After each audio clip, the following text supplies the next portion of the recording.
Welcome to 10-Minute Tech Talks, where we give you technology hacks and business insights for the time-crunched entrepreneur.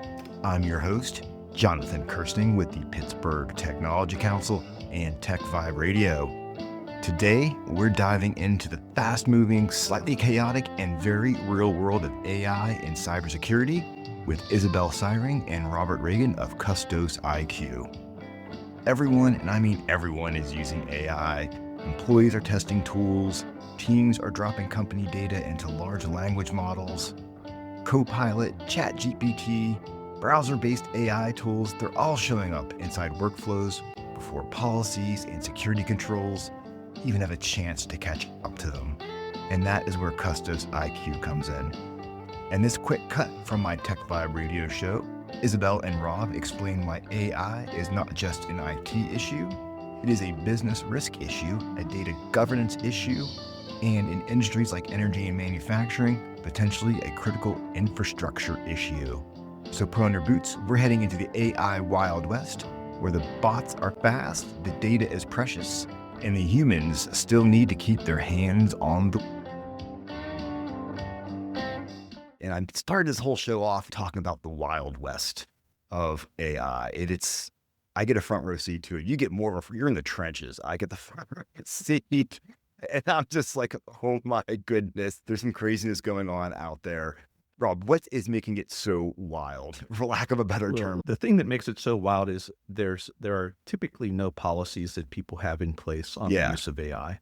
We have familiarity with organizations that have adopted AI. They may have employees who are using their own personal accounts, people who may be using some company paid for accounts, maybe people who are using Copilot as an example that's integrated with Microsoft 365, but there's no attention being paid to the security that goes around the data that's being fed into these engines. Yeah. And what happens is there's also no review or qualification of the generation of the data that comes out of these engines, and people use them without considering, is this really what the company wants? People are typically hired because they have a certain expertise in an area, but a lot of times it's AI that's making the decisions and not the people who are involved. See, that's where Wild West begins. Correct. And I think Gartner had a study recently that said, I think more than 60% of organizations just don't even have a strategy. Correct. Which once again go to the Wild West, right? That's like, oh man, please. There's been a couple of interesting studies also that came out of Harvard that were talking about how people are using AI and how it's being implemented to just help them do very simple tasks, craft emails, review legal contracts. However, nobody knows exactly where that's gone. And a lot of times there's a lot of confidential company information that gets into those large language models. And how that's going to be used is depending on the level that you signed up for, as well as the legal contract that's been put in place for the service that you're using. So you got to tell me more about the technology behind this. I think it's evolving so fast. That's creating some of these problems as to why people aren't putting plans together. People are just using it randomly. You see a new model and you want to try it for something, so you get a free account real fast, but you're using it for business. And then all of a sudden, that's part of your stack and you don't even know it's part of your stack at work, right? Is that something that you're seeing happening? Okay. We get brought in by organizations of various levels of size to craft internal AI policies. For some organizations, they're not only using AI for their daily day-to-day tasks, they're now using AI in oil and gas for predictive valve maintenance, in manufacturing for the OT, IT conversions for sensor maintenance. And it can get pretty serious. So especially with AI for predictive valve maintenance, oil and gas, a pipeline can blow. That's what I'm talking about. Yeah, that's why it gets real serious real fast if there's vulnerabilities. So the idea right now, the whole Wild West for me is around the fact that this is making things more, or should I say, less secure. I feel like now you're probably seeing a couple different things happening in the marketplace right now. You're probably running into some companies that have maybe been using AI for the past couple of years off and on without an official policy. They know they're using it, but they feel like they can see some dangers. So they want to call you in to kind of help create a nice landscape where they can actually thrive and use this as a tool for good. And then you're probably seeing the other end where you have someone who's just starting out and just has no clue what's going on. So I hope they do this before they really get started. I feel like this is foundational, just like your cybersecurity or anything with your business. This is the way you run your business. help us build this platform so we can use it properly and know it's being used securely and so forth. Is my brain in the right direction there? Absolutely. And I think that the key point is that it just is not all about AI. Okay. It is really about your company's foundation in cybersecurity. Yes. This goes well beyond the IT department. It's interesting hearing that. So the idea that cyber is really underpinning all of this, because that's really what it comes down to. That's correct. Okay. Before you were securing your workstation, you were trying to stop viruses from getting in. You were trying to look for ways to make sure that you could detect viruses that got into a workstation. But now we're starting to talk about data. We're talking about how your data is tagged, and a lot of organizations do not have their data tagged. So there are certain pieces of information that you don't want to leave the organization. As I say, it's your intellectual property. It's your stuff. It makes you. You can't just make sure anyone gets their hands on it. It's what you're selling, right? Right. And you wouldn't turn that over to a competitor, but a lot of people will turn that over to AI.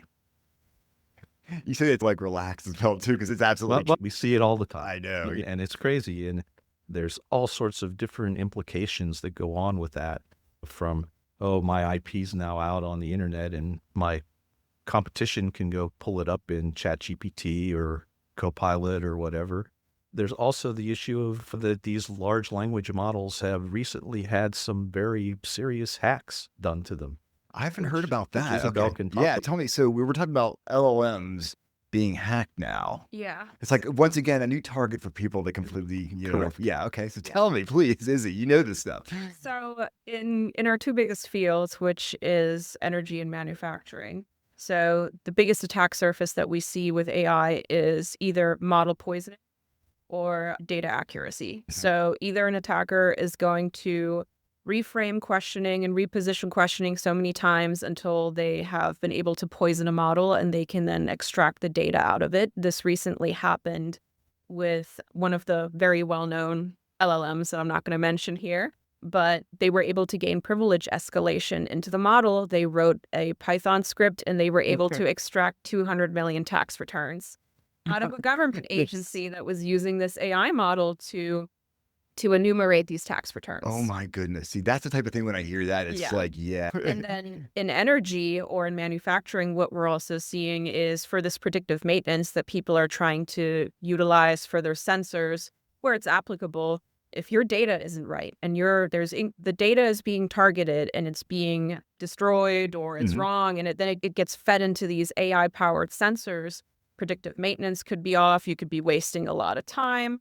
In the case of oil and gas, for valve, for lack of a better word, a pipeline could blow up. Exactly right. Yeah. No. So for a lot of people, what we're really recommending is saying, hey, use this as a tool, but you are still the technician and you still need to practice the oversight over this. I love you saying that, because I've been hearing that a lot too. And I think it's important for us to keep talking about this, is the fact that, yes, any level of AI is interesting and fun, but at the end of the day, you as the human makes the final decision and has the full control. You just can't leave it carte blanche and just let it think everything's going to be fine. That was Isabelle Syring and Robert Ragan of CUSTOS IQ, breaking down why AI security has to be treated as part of a company's cybersecurity foundation, not as some side quest for the IT team to figure out sometime later.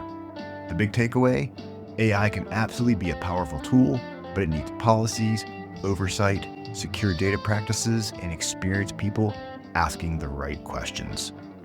Whether you are using it to write emails or support predictive maintenance and critical infrastructure, the same rule applies.